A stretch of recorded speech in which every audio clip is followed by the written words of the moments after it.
السلام علیکم ویور، آج میں آپ کو ایک بہترین کف سرپ پر ریویو دوں گا جو خشک اور بلغمی دونوں کھانسی میں بہت مفید ہے۔ اس کف سرپ کا نام ہے سیرولین کف سرپ۔ اگر اس کی کمبینیشن کو دیکھا جائے، تیوفائلین، ڈفنہائڈرامین، امینوکلورائڈ، مینیتھال اس کی کمبینیشن ہے۔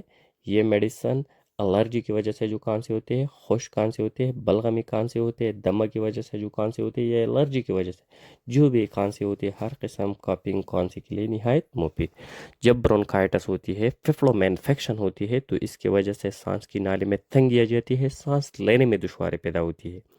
یا آپ کو نزلہ اور زکام لگی ہے، چیسٹ انفیکشن ہوتی ہے، تو اس کی وجہ سے بھی آپ کی کھانسی ہوتی ہے۔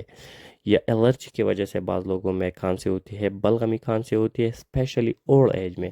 وہ افراد جو سگریٹ بہت زیادہ پی رہی ہے، اس سگریٹ کی وجہ سے اس کی بلغم ہوتی ہے، ناک بہہ رہی ہے۔ تو جو بھی الرجی کی وجہ سے ہو، انفیکشن کی وجہ سے ہو، دمہ کی وجہ سے ہو، آستما کی وجہ سے ہو، نزلہ اور زکام کی وجہ سے ہو، جو بھی کھانسی ہو، تو آپ کی کھانسی کو دور کرنے کے لیے یہ نہایت مفید اور بہترین میڈیسن ہے۔ کھانسی ایک ایسا بیماری ہے جو انسان کی ڈیلی لائف اس سے ڈسٹرب ہوتی ہے۔ کسی کے ساتھ اٹھنا، بیٹھنا، بات ہی کرنا کام کو ڈسٹرب کر دیتی ہے۔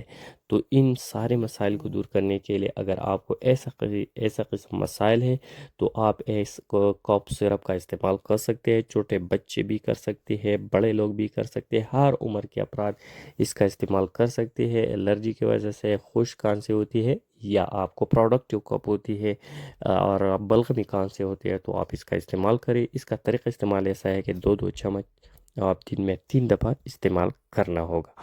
اگر آپ کو اس کا استعمال کرے تو اس سے آپ کی کھانسی دور ہو جائیں گی۔ اس کی کوئی سائیڈ ایفیکٹ نہیں ہے، لیکن تھوڑے بہت جیسا نیند آنا، ڈیزینس ہونا، سٹمک پین، وامٹنگ، بہت ریئر کیسز میں، اتنی زیادہ نہیں۔